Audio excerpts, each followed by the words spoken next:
Very good morning students. So start करते हैं new chapter after the first term examination. Okay, so हमने पहले 4 chapters complete किए थे। आज हमारा होगा सेकंड टर्म का first chapter, that is chapter number 4 simple equations. Okay, आया समझ में? बहुत ही चैप्टर इजी है, बहुत ही सिंपल है। सिंपल इक्वेशंस आपने से पहले नहीं की है, आपका पूरा कॉन्सेप्ट ही न्यू है। बहुत मजा आएगा ये चैप्टर करने में। सो इंट्रोडक्शन के अंदर इस चैप्टर के अंदर क्या क्या है, कौन कौन से टॉपिक्स हैं, वो मैं आपको सारे कवर करवा दूंगा। क्या है? सो मेन इंपॉर्टेंट है, मैं हर वीडियो में कहता हूँ कोई भी चैप्टर स्टार्ट करने से पहले जो मैं इंट्रो दे रहा हूँ वो बहुत ही इंपॉर्टेंट है। अगर वो इंट्रोडक्शन आपको अच्छे से समझ में आ गया तो आपको एक्सरसाइज के अंदर कौन से भी क्वेश्चंस के अंदर कौन सी भी सम करने में आपको कोई प्रॉब्लम नहीं होगी। आई बात समझ में? सो स्टार्ट करते हैं सिंपल इक्वेशंस। अब इक्वेशंस क्या होती है? सपोज देखो, आपको अगर दिया हुआ है, देखो क्या होता है, जैसे कि इक्वेशंस के अंदर क्या होते हैं, नंबर्स आते हैं और कुछ अल्फाबेट्स आते हैं। ओके, नंबर्स आते हैं और अल्फाबेट्स आते हैं। नंबर्स को तो हम नंबर्स ही कहेंगे जो कभी चेंज नहीं होते, इसको क्या कहते हैं हम? कांस्टेंट। क्या कहते हैं हम? कांस्टेंट। और जो अल्फाबेट्स होते हैं उसको हम कहते हैं वेरिएबल्स। क्या कहते हैं? वेरिएबल्स। ओके, अब दोनों में डिफरेंस क्या है?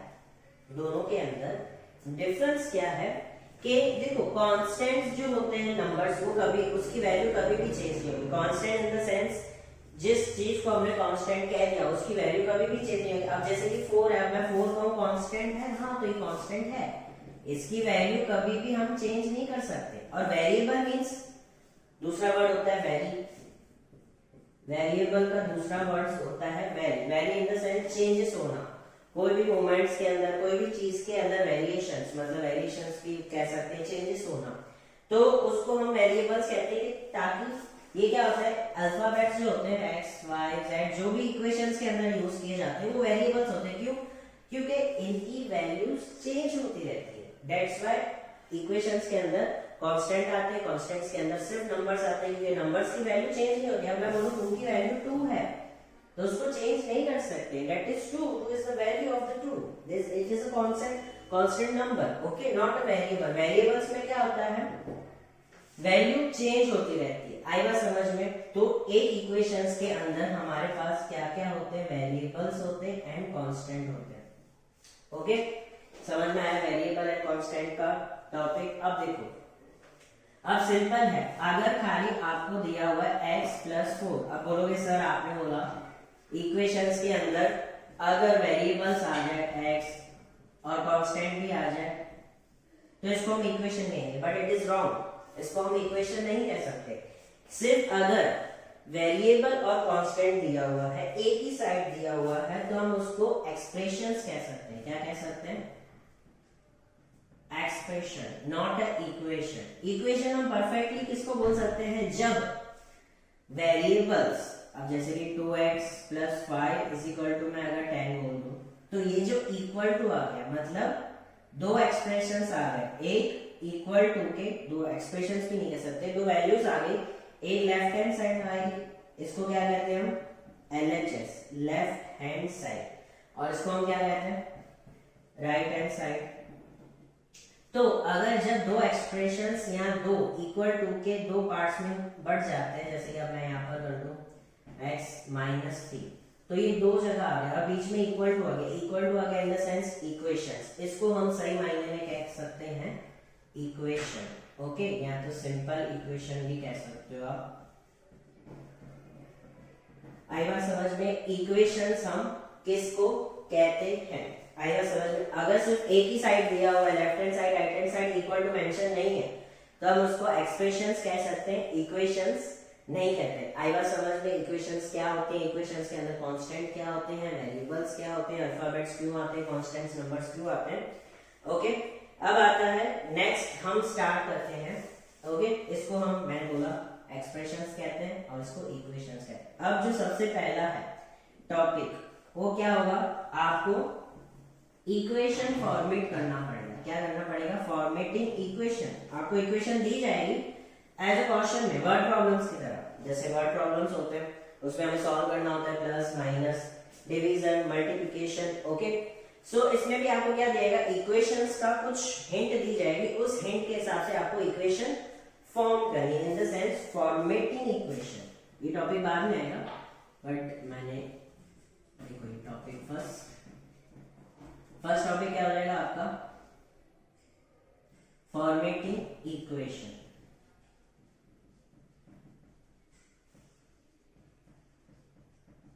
अब इस टॉपिक के अंदर आपको क्या दिया जाएगा कि suppose sum of these word ऐसे यूज की जाएंगे, जैसे कि अगर जो वर्ड प्रॉब्लम जो आपको क्वेश्चन दिया है उसके अंदर सम यूज होता है, sum in the sense plus होता है, sum of two number is this, sum of two number is 10 and 1 is 2, then find the other numbers.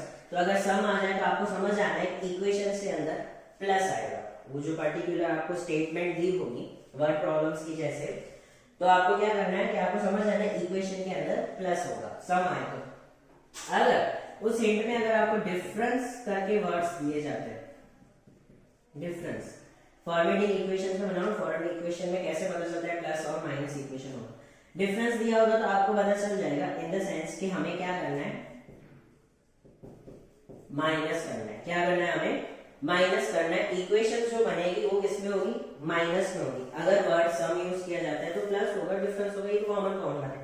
If अगर स्टेटमेंट के अंदर प्रोडक्ट यूज किया जाता है कि the product of two number is this, okay, the sum of two number, sum आ गया तो plus, the difference of two number is this, तो इक्वेशन कुछ इस टाइप से बनेगी। अगर प्रोडक्ट दिया जाता है, वर्ड स्टेटमेंट के अंदर प्रोडक्ट वर्ड्स यूज किया जाता है, प्रोडक्ट इन द सेंस क्या होता है, मल्टीप्लाई, तो हम क्या करते हैं इसको 3x की तरह से लिखते हैं, मतलब the product of two number is 8, find those two number, तो 3x, 3 into x, तो जो प्रोडक्ट होता है एक कांस्टेंट का और एक वेरिएबल का, उसको इनटू करके हम क्या लिखते हैं, 3 into x को हम कैसे लिखते हैं, 3x, इन द सेंस ये मल्टीप्लाई के वे में दिया हुआ है। समझ में आया इक्वेशन के अंदर प्रोडक्ट कैसे लिखते हैं, इस तरह। ओके, नाउ अब देखो सम हो गया, डिफरेंस हो गया, प्रोडक्ट हो गया। अब ज्यादा से ज्यादा आपको क्या आएगा, टाइम्स। इक्वेशंस के अंदर जो आपको दी होगी उसमें टाइम्स दिया रहेगा। टाइम्स के अंदर क्या, टाइम्स अगर आए तो टाइम्स में क्या कर देगा, इनटू कर देगा, प्रोडक्ट का दूसरा ही नाम है टाइम्स। 3 टाइम्स, तो 3 को 3 बार प्लस नहीं करना है, 3 + 3 नहीं करना है, इन द सेंस 3 को 3 टाइम्स प्लस इनटू करना है। ओके, 3 टाइम्स आया, 4 टाइम्स वर्ड यूज होता है तो उसको भी हम मल्टीप्लाई कर सकते हैं इसके दूसरे नाम से, टाइम्स। अब जैसे कि डबल होता है, डबल वर्ड अगर यूज किया जाए तो भी हम उसको किससे मल्टीप्लाई करेंगे, 2 से। किससे मल्टीप्लाई करेंगे, दैट इज 2 से। और प्रोडक्ट के अंदर कौन से वर्ड यूज किए जाते हैं, डबल होता है, फिर ट्वाइस होता है। ट्वाइस में भी क्या करेंगे, हम उस इक्वेशन को किससे मल्टीप्लाई करेंगे, 2 से, मतलब जो भी इक्वेशन बनेगी उसको हम 2 से मल्टीप्लाई करेंगे। टाइम्स में भी जितना टाइम्स बोले, 3 टाइम्स, 4 टाइम्स, फिर उस हिसाब से हमको मल्टीप्लाई करना होगा। आएगा समझ में? ये फॉर्मेट कब समझ में आएगा, जब हम एक्सरसाइज स्टार्ट करेंगे, जब आपको वर्ड प्रॉब्लम्स की तरह फॉर्मेटिंग इक्वेशंस का कॉन्सेप्ट किया जाएगा। मैं बता रहा हूँ कि फॉर्मेटिंग इक्वेशंस में कौन कौन से वर्ड के हिसाब से आप बना सकते हो। सम आए तो प्लस, डिफरेंस आए तो माइनस, प्रोडक्ट आए तो मल्टीप्लाई, और ये प्रोडक्ट के अलग अलग वे हैं। ट्वाइस ये वर्ड यूज किए जाते हैं, टाइम्स किया जाता है। ओके, और इससे ज्यादा क्या आ जाएगा, अब फ्रैक्शंस में भी आ जाएगा। क्या आ जाएगा, दूसरा वर्ड कौन सा यूज किया जाता है फ्रैक्शन में, कैसे आएगा, जैसे कि 1/4 ऑफ x, वर्ड यूज किया जाता है 1/4 of x। Okay, 1/4 of x में क्या जाएगा, आपको क्या करना है, 1/4 को डिवाइड करना पड़ेगा x से। तो ऐसे आप इक्वेशन, या तो हाफ ऑफ द x अगर वर्ड यूज किया जाए, मतलब आपको फ्रैक्शन में इक्वेशन बनानी है हाफ ऑफ x, तो आप क्या करोगे, x/2, इसको डिवाइड करोगे। ओके, आएगा समझ में? तो इस तरह से फॉर्मेटिंग इक्वेशंस के अंदर जो जो वर्ड्स यूज हो सकते हैं वो मैंने लिए हैं। ओके, अब दूसरा टॉपिक आता है इक्वेशंस के अंदर, that is putting the value. Putting value क्या होता है कि सपोज, अब दूसरा टॉपिक है, टॉपिक नंबर 2, क्या दिया हुआ टॉपिक नंबर 2 में, टॉपिक इन द सेंस जितने भी टॉपिक है मैं सारे कवर कर रहा हूँ। पुटिंग वैल्यू, ये वाला टॉपिक तो आपको एक्सरसाइज 4.1 में ही दिखा जाएगा कि कैसे यूज होता है। अब पुटिंग वैल्यू क्या होती है कि आपको इक्वेशन दी होती है। अब सपोज मैंने इक्वेशन लिखी, ठीक है, x plus 5 is equal to 10, ये आपको इक्वेशन दी गई है और मैं साइड में बोल रहा हूं आपको x की वैल्यू लेनी है 3, x की वैल्यू क्या लेनी है 3, ओके, x की वैल्यू आपको 3 लेनी है। तो आप क्या करोगे, हमें प्रूफ करना होता है LHS और RHS इक्वल है कि नहीं है। कैसे, अब देखो अगर मैं x की वैल्यू 3 लेता हूं, जहां पर x है वहां पर मैंने 3 लिखा, जहां पर x है वहां पर मैंने 3 लिखा, 3 प्लस 5, ओके, तो कितना हो जाता है। पहले लेफ्ट हैंड साइड को प्रूफ करेंगे, क्या करेंगे, लेफ्ट हैंड साइड पे क्या दिया हुआ है x प्लस 5, तो x की वैल्यू बोली गई 3 पुट अप करो तो क्या हो जाएगा 8। अब हमारे पास लेफ्ट हैंड साइड पे 8 आ रहा है और राइट हैंड साइड पे आंसर 10 है, तो ये क्या हो जाएगा, स्टेटमेंट रॉन्ग हो जाएगा। ऐसे पूछा जाएगा स्टेटमेंट यस और नो, तो स्टेटमेंट रॉन्ग हो जाएगी। उसी स्टेटमेंट को आपको राइट करना है अगर x की वैल्यू हम जो लेफ्ट हैंड साइड में पुट अप कर रहे हैं उसकी वैल्यू और इसकी वैल्यू सेम हो जाती। अगर मैं यहां पर ऐसे लिखता कि x plus 5 is equal to 10 और x की वैल्यू बोलता कि अब 5 लो, ओके, तो क्या हो जाएगा, पुटिंग द वैल्यू, अगर मैं x की वैल्यू 5 लेता हूं तो 5 प्लस 5 कितना हो जाएगा 10, लेफ्ट हैंड साइड में भी 10 है और राइट हैंड साइड में भी 10 है, तो ये स्टेटमेंट इज राइट। बस हमें स्टेटमेंट राइट और रॉन्ग बोलना है, कब, जब टॉपिक दिया हो putting the value, okay. Second topic हमारा क्या हो जाएगा, पुटिंग द वैल्यू, आपको इक्वेशन दी जाएगी, इक्वेशन पे उसके बाद जो भी वेरिएबल्स में जरूरी नहीं है x अल्फाबेट, जरूरी नहीं कि x ही यूज किया जाए, y यूज किया जाएगा, z अल्फाबेट्स में कोई भी नंबर यूज किया जाएगा, प्लस माइनस कुछ भी दिया जाएगा। आप सपोज के जैसे कि मैं डिफरेंस वाला ले लूं कि y minus 2 is equal to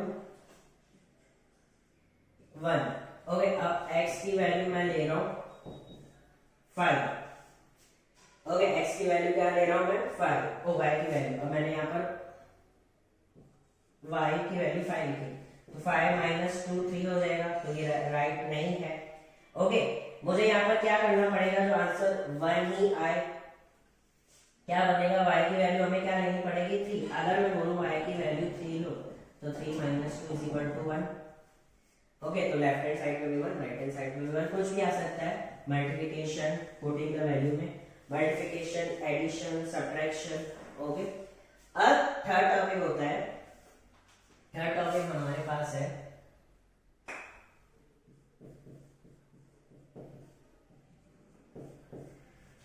topic third. अब टॉपिक थर्ड में क्या होगा, direct hit and trial method, क्या होगा, हिट एंड ट्रायल मेथड। कौन सी थर्ड मेथड है, that is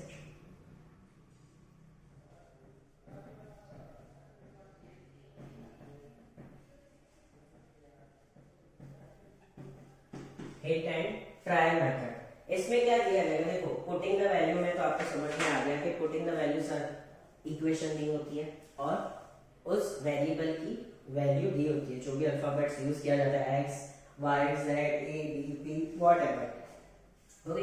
hit and trial method में क्या दिया जाएगा, आपको सिर्फ, चलो मैं ये आपको दे दे रहा हूँ, सेम दूसरा एग्जांपल ले रहे हैं, आपको सिर्फ इक्वेशन की जाएगी, कैसे, जैसे कि x plus 6 is equal to 10, okay, खाली इक्वेशन दी जाएगी। अब आपको सोचना है कि मैं x की वैल्यू क्या लूं, x की वैल्यू मैं कौन सी लूं ताकि मेरा जो ये लेफ्ट हैंड साइड वाली जो एक्सप्रेशंस है, अगर मैं x की वैल्यू यहाँ पर क्या पुट अप करूं जो मेरा आंसर 10 आए दोनों को प्लस करके, तो स्टार्ट करते हैं 1 से, ठीक है। अगर मैं यहाँ पर लिखता हूँ trial method, hit and trial method है, ओके, तो मैं यहाँ पर लिखता हूँ x की वैल्यू अगर मैं 1 लेता हूँ, ओके, अगर x की वैल्यू मैंने 1 ली तो देखते हैं 1 प्लस 6 इज इक्वल टू 7 हो गया, 10 नहीं आ रहा है, तो ये रॉन्ग हो जाएगा, फर्स्ट ट्रायल हमारा रॉन्ग हो जाएगा। अगर मैं यहाँ पर बोलूं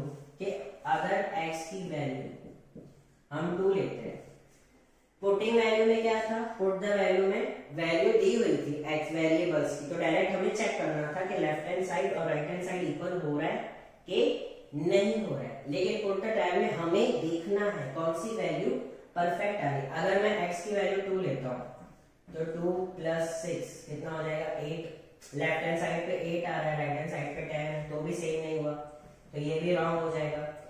अगर मैं x की वैल्यू 3 लेता हूं, ऐसे चेक करना है हमें, x की वैल्यू अगर मैं 3 लेता हूं तो क्या हो जाएगा 3 + 6 = 9, अभी भी नहीं हो रहा है, तो लास्ट मेरे पास क्या है, अगर मैं x की वैल्यू 4 लेता हूं तो मेरा आंसर आ जाएगा कैसे 4 + 6 = 10।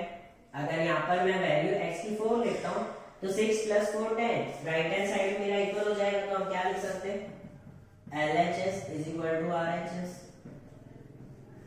ओके, LHS हमें प्रूफ हो गया, आएगा समझ में। तो पहले के मैंने 2-3 और टॉपिक हैं जो हम करते हैं। अगर आपको नोटबुक में लिखना है इंट्रोडक्शन, कुछ भी आपको अच्छा लगे तो वीडियो पॉज करके आप लिख सकते हो। तो हम आते हैं नेक्स्ट टॉपिक पे। इसके बाद 2 टॉपिक और है। टॉपिक 1 हमारा हो गया दैट इज फॉर्मेटिंग इक्वेशन, कि हमें इक्वेशन फॉर्मेट कैसे करनी है, क्या क्या वर्ड यूज हो सकते हैं हिंट के तरीके में। ओके, सम आए तो प्लस, डिफरेंस आए तो माइनस, प्रोडक्ट आए तो multiply, times, double, twice, fraction भी आ सकते हैं, डिवीजन में। पुटिंग द वैल्यू में आपको सिंपल है, वैल्यू दी होगी वो आपको पुट करनी है और प्रूफ करना है LHS और राइट हैंड साइड इक्वल है कि नहीं। हिट एंड ट्रायल मेथड में क्या होगा, वो आपको सोचना है कि जो वेरिएबल दिया हुआ है उसकी मैं वैल्यू कितनी रखूं ताकि LHS और RHS मतलब लेफ्ट हैंड साइड और राइट हैंड साइड हमारा इक्वल होना चाहिए। आते हैं नेक्स्ट टॉपिक पे, दैट इज टॉपिक नंबर 4। आप वीडियो पॉज करके देख सकते हो। Now the next topic is that is topic number 4, solving equation. इस चैप्टर में मैंने टोटल 5 टॉपिक्स हैं जो मैंने करवा, इंट्रोडक्शन में बता रहा हूँ। फर्स्ट टॉपिक मैंने बताया था formatting, second is putting the value, third is hit and trial method and the fourth one is that is solving equation. अब देखो इसमें क्या दिया जाएगा, solving equation, solve the equation के करने के 2 मेथड, 2 तरीके होंगे। वो क्या होंगे, देखो सिंपल सा है। देखो सबसे इजी वाली जो मेथड है वो आपकी है पुटिंग द वैल्यू, बस वैल्यू पुट अप करनी है और चेक करना है। सेकंड होता है हिट एंड ट्रायल, जो थोड़ी उससे डिफरेंट होती है, ओके, हार्ड नहीं कह सकते। थर्ड जो होता है मेन सॉल्विंग इक्वेशन, थोड़ा सा हार्ड। फिर फोर्थ होता है कंस्ट्रक्ट द इक्वेशन, जो इसके बाद वाला टॉपिक होगा। फिर लास्ट में जिसमें हाईएस्ट स्टूडेंट को प्रॉब्लम होती है वो that is the formatting the equation, how to format the equation with the help of question, with the giving the any hint of the any portion of any statement। okay, so easy होता है। Hard में hard topic होता है formatting equation. वो hard में इसलिए कह रहा हूँ कि काफी बच्चों को लगता है लेकिन होता नहीं है, वो भी बहुत इजी होता है। सो आगे टॉपिक नंबर 4 पे चैप्टर स्टार्ट करेंगे, बहुत ही मजा आएगा। क्या दिया हुआ है, solving equation, in the sense solve the equations, आपको हेडिंग दी जाएगी। अब इसमें क्या दिया जाएगा, आपको एक इक्वेशन दी जाएगी दैट इज कुछ भी ले सकते हैं हम। ओके, लेते हैं x + 3 = 7। ओके, अब सॉल्व द इक्वेशन करते वक्त हमें जो x दिया होता है, जो वेरिएबल, कुछ भी जो वेरिएबल दिया होता है उसको हमें क्या करना होता है, सॉल्व करना होता है। इन द सेंस उसकी वैल्यू हमें सॉल्व की जाती है। पुटिंग द वैल्यू में वैल्यू दी जाती है, हिट एंड ट्रायल मेथड में हम वैल्यू सोच के लगाते हैं। ओके, अब इसमें क्या डायरेक्ट हम वैल्यू निकालते हैं। अब इसके करने के 2 मेथड, मेथड 1 में क्या होता है कि जैसे कि अब देखो हमें x की वैल्यू फाइंड करनी, तो x को हमें अकेला करना होता है, इन द सेंस इसको खाली छोड़ना। अब x के साथ क्या है, +3। अब +3 के आगे मैं ऐसी कौन सी डिजिट रखूं ताकि दोनों को करते वक्त आंसर 0 आ जाए। ओके, अब मैं बोलूं कि मुझे +3 को 0 बनाना है, तो आप क्या बोलोगे, सर +3 है -3 कर दो ना, 3 - 3 = 0 हो जाएगा। हाँ, ओके, तो मैं क्या करूंगा, इक्वेशन कैसे लिखूंगा, x + 3 - 3 = 7 - 3। मतलब क्या किया, -3 को मैंने दोनों साइड सब्ट्रैक्ट कर दिया, तो यहाँ पर है लिखने का साइड में सब्ट्रैक्ट -3 ऑन बोथ साइड। हमें तो x को अकेला करना है। अब सब्ट्रैक्ट करना है, जो भी आपने डिजिट किया है वो दोनों लेफ्ट हैंड साइड पे भी लेना है और राइट हैंड साइड पे भी वो वैल्यू को माइनस करना है। प्लस थे, अब यहाँ पर +4 होता तो subtract -4 on the both side, यहाँ पर -3 होता है, x -3 = 7, तो आप माइनस है तो प्लस कर देंगे, मतलब जो वैल्यू दी गई है उसकी opposite value. In the sense अगर इक्वेशन में प्लस दिया, प्लस को हटाने के लिए क्या करना पड़ेगा माइनस, माइनस को हटाने के लिए क्या करना पड़ेगा प्लस। अगर यहाँ पर -3 होता तो मैं यहाँ पर क्या लिख देता +3 और +3, तो ये दोनों कट हो जाते हैं। आएगा समझ में, माइनस दिया हुआ है तो प्लस, प्लस दिया है तो माइनस। अभी क्या हो जाएगा, +3 - 3 कैंसिल, 0 आ जाएगा, बाकी क्या बचा, इक्वल टू नहीं लगानी, x 7 - 3 क्या हो जाएगा 4, मतलब x की वैल्यू क्या आ गई 4। अब इसको हम चेक भी कर सकते हैं, हिट एंड ट्राई में। अगर यहाँ पर मैं 4 लिखूंगा तो आंसर आ जाएगा 4 + 3 = 7। ओके, दूसरा एग्जांपल ले लेते हैं। अब जैसे कि मैं लेता हूँ कि x, चलो x - 4 = 7। ओके, अब x के साथ क्या है -4, मैं ऐसा क्या करूं जो -4 अपने आप हट जाए, माइनस है तो प्लस कर दूंगा, +4 क्या हो जाएगा, x -4 +4, राइट हैंड साइड पे भी प्लस करना है 4 और लेफ्ट हैंड साइड पे भी प्लस करना है। क्या करूंगा, add 4 on both side, adding 4 on both side, कुछ भी लिख सकते हो क्रिएटिव इंग्लिश में, ऑन बोथ साइड्स। ओके, सो ये दोनों कट हो जाएंगे, बाकी x के साथ क्या बचेगा, 7 + 4 क्या हो जाएगा 11। आंसर चेक भी कर सकते हो, x की वैल्यू क्या है 11, अगर मैं यहाँ पर 11 रखता हूँ, 11 - 4 तो कितना हो जाता है 7। मतलब इन द सेंस इक्वेशन में आपको क्या करना है, कैसे भी करके कुछ भी करके LHS = RHS आपको लाना ही है। फिर चाहे पुटिंग द वैल्यू हो, हिट एंड ट्रायल मेथड हो, सॉल्व द इक्वेशन, तो आपको एक ही ध्यान रखना है कि हमें यहाँ पर LHS = RHS आएगा समझ में, इन दोनों को इक्वल टू करना है। फिर आपको कैसे भी करो, एक लास्ट एग्जांपल ले लेते हैं, जैसे कि अब देखो 3x + 5 = 10। ओके, चलो माइनस कर देते हैं यहाँ पर तो बन जाएगा अच्छे से, 3x - 5 = 10। अब हमें x को अकेला छोड़ना है, अकेला करना है मतलब वैल्यू निकालनी है। ओके, वैल्यू निकालने के लिए अब देखो सबसे पहले माइनस वाले को हम हटा देंगे, माइनस वाले को हटाने के लिए क्या करूंगा, मैं दोनों साइड +5 कर दूंगा, दोनों साइड क्या कर दूंगा +5, और यहाँ पर लिखूंगा add 5 on both side. Okay, add 5 on both side, तो ये दोनों कट हो जाएंगे, बाकी क्या बचेगा 3x = 15। अब x के साथ और भी 3 है, लेकिन ये 3 किस में, प्रोडक्ट में, मैंने जो आगे इंट्रोडक्शन दिया फॉर्मेटिंग में 3x है, मतलब यहाँ पर मल्टीप्लाई में, मल्टीप्लाई में है तो मैं क्या करूं 3 को क्या करूं, अब मल्टीप्लाई का उल्टा साइन क्या हो जाता है, प्लस हो तो माइनस, माइनस हो तो प्लस, मल्टीप्लाई हो तो डिवाइड, डिवाइड हो तो मल्टीप्लाई। ओके, 2 3 = 6। ओके, अगर मैं 2 3 = 6 लिखता हूँ और 6 / 2 करता हूँ, आंसर तो यही आएगा ना, आएगा समझ में। तो 3 को मैं डिवाइड कर दूंगा तो मैं क्या करूंगा 3x / 3, 15 / 3, तो मैं यहाँ पर क्या लिखूंगा, dividing 3 on both side, divide करूंगा 3 को बोथ साइड से। ओके, तो ये 3 कट हो जाएगा, खाली x बचेगा और 3 1 = 3, 5 = x की वैल्यू क्या हो जाएगी 5। अब यहाँ पर अगर आप x की वैल्यू 5 पुट अप करोगे तो आंसर देखो सेम ही आएगा, करके LHS = RHS। 3 5 = 15 - 5 = 10, 10 = 10। Okay, RHS = left hand side and right hand side हो गई प्रूफ। आई बस ये होता है फर्स्ट मेथड। अब दूसरा कौन सा मेथड होता है, second method is transposing method. कौन सा मेथड, इसी टॉपिक का second method, method number second क्या होता है,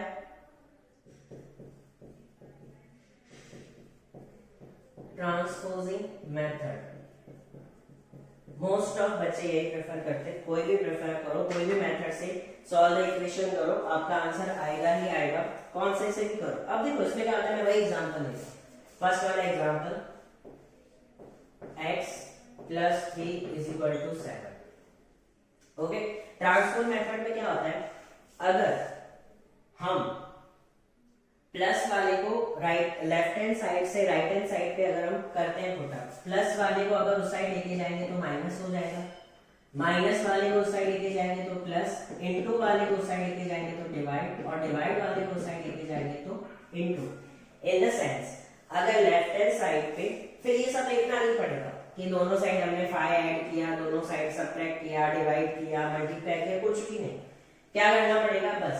अब देखो, अब इसको कैसे ट्रांसफॉर्म मेथड में होता है, अब x + 3 है, x को अकेला करना है, ये प्लस का 3 है, इक्वल टू दो साइड चला जाएगा तो माइनस, प्लस की ऑपोजिट साइड क्या होती है माइनस, मल्टीप्लाई की ऑपोजिट है डिवाइड, डिवाइड की ऑपोजिट, ये ऑपोजिट मेथड ये याद रखना है। कुछ भी अगर लेफ्ट हैंड साइड की प्लस वाली डिजिट उस साइड लेके जाएंगे तो माइनस, माइनस वाली उस साइड लेके जाएंगे तो प्लस, इनटू वाली लेके जाएंगे तो डिवाइड, डिवाइड लेके जाएंगे तो इनटू।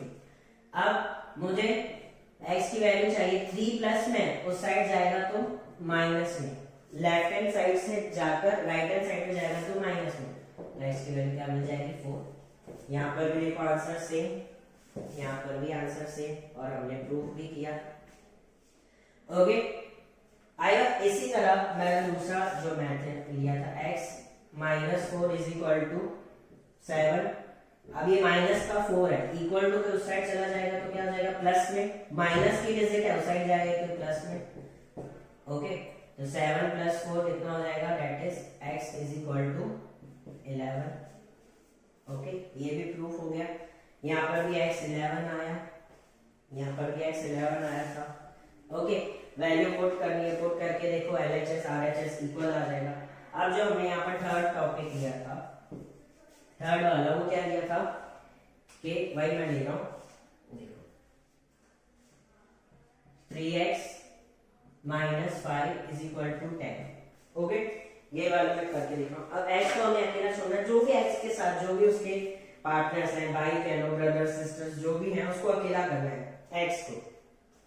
अब सबसे पहले मैं क्या करूंगा, -5 वाला है, ट्रांसफॉर्म मेथड है, कुछ भी नहीं लिखना है, इक्वल टू उस साइड जाएगा तो क्या हो जाएगा प्लस में, तो यहाँ पर क्या हो जाएगा 3x, खाली 3x बचेगा लेफ्ट हैंड साइड पे, लेफ्ट हैंड साइड वाला -5 राइट हैंड साइड में जाएगा तो क्या हो जाएगा प्लस में। ओके, तो क्या हो जाएगा हमारी इक्वेशन 3x = 50। अभी भी x के साथ नंबर है 3 किसमें, मल्टीप्लाई में, प्रोडक्ट में है। अगर मल्टीप्लाई वाली साइन उस साइड जाएगी तो क्या हो जाएगा डिवाइड, अगर लेफ्ट हैंड साइड में मल्टीप्लाई है उस साइड जाएगा तो डिवाइड, तो x = 15 डिवाइडेड बाय 3, 3 1 जा 3 5 जा, x की वैल्यू क्या आ जाएगी 5, x की वैल्यू इज 5। यहाँ पर भी 5 आई थी, यहाँ पर भी 5 आई थी, हमने LHS करके प्रूफ भी किया था। आएगा समझ में।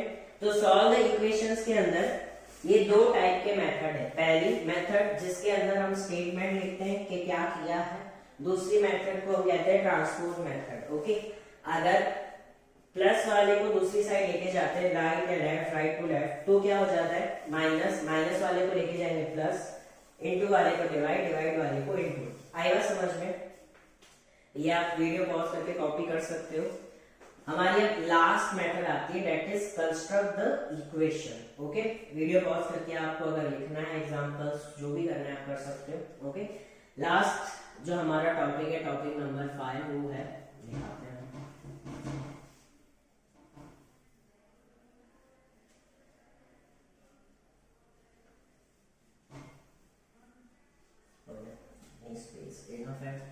अब देखो क्या है topic number 5, that is construct the equation। ये बहुत कम ही टॉपिक है चैप्टर के अंदर, पर बहुत कम है इसके सम्स। Okay, construct equation. अब इसमें क्या दिया जाएगा कि आपको एक वेरिएशन दी जाएगी। ओके, वेरिएशन दी जाएगी, जैसे एक वेरिएशन मैंने लिख ली x + 2। अब इसके थ्रू आपको 3 इक्वेशंस बनानी है। इसके थ्रू आपको 3 इक्वेशंस बनाने, तो वही फर्स्ट मेथड हमारे पास काम आएगी। कैसे? अब देखो हमें एक्सप्रेशन दिया, बोलेगा कंस्ट्रक्ट द 3 इक्वेशन, कंस्ट्रक्ट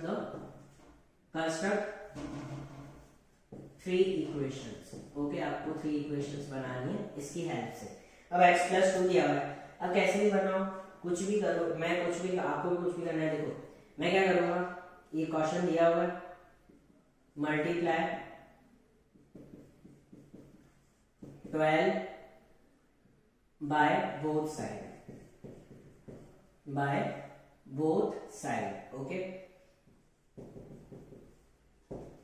यहाँ कुछ भी, यहाँ मैंने इक्वेशन आगे लिखी है, देखो यहाँ कुछ भी लिख सकते हैं, 1 लिख दो, ओके। सो अब क्या हो जाएगा कि मल्टीप्लाई बाय बोथ साइड, तो यहाँ पर भी मैं 12 से कर दूंगा, ठीक है। 12 से मल्टीप्लाई करूंगा x+2 को, और 1 को भी मल्टीप्लाई करूंगा 12 से, तो यहाँ पर क्या आ जाएगा 12 into x 12x plus 24 is equal to 12, okay 12x।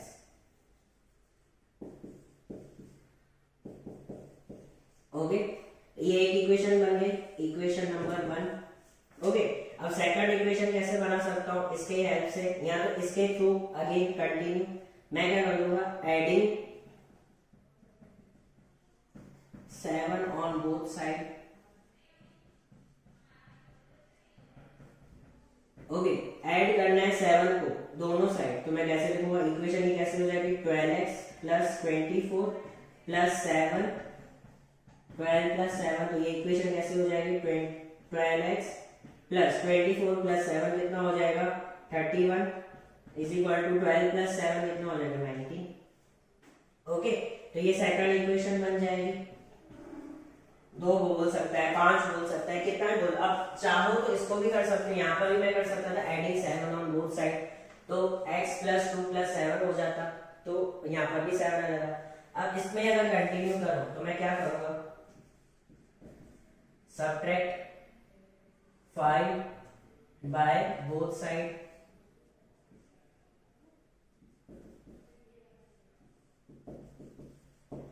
तो इक्वेशन क्या है हमारे पास, that is 12x plus 31 is equal to 19। अब 5 मैंने क्या करना है, दोनों साइड माइनस करना है, तो 12x minus 5, 12x plus 31 minus 5 is equal to 19 minus 5, तो क्या हो जाएगी इक्वेशन हमारी थर्ड, 31 माइनस 5 कितना हो जाएगा, दैट इज 26, ओके। और यहाँ पर क्या आ जाएगा 40, ओके। तो इक्वेशन नंबर थर्ड, ऐसे करके हम 3 इक्वेशंस, 3 बोले, 5 बोले, 10 बोले, 20 बोले, हम तो बना सकते हैं, कुछ भी करो, add subtract multiply division fraction, okay. आएगा समझ में। तो यहाँ पर इंट्रोडक्शन कंप्लीट होता है, 5 टॉपिक मैंने करवाए इंट्रोडक्शन में। First one is formatting equation, second one is put the values, okay. Third one hit and trial method, fourth one is solve the equation, and fifth one is construct the equation. आएगा समझ में। Introduction अच्छे से देखना, ये अच्छे से देखने के बाद आप चैप्टर के अंदर कोई भी इक्वेशंस कर सकते हो, कोई भी सम, कोई भी एक्सरसाइज का सम आप आराम से कर सकते हो, ओके। कोई भी क्वेरीज है कॉल कर सकते हो, मैसेज कर सकते हो, ओके। कॉलिंग का टाइम दिया हुआ है 9 to 12 regular, okay. So thank you, bye bye, have a nice day.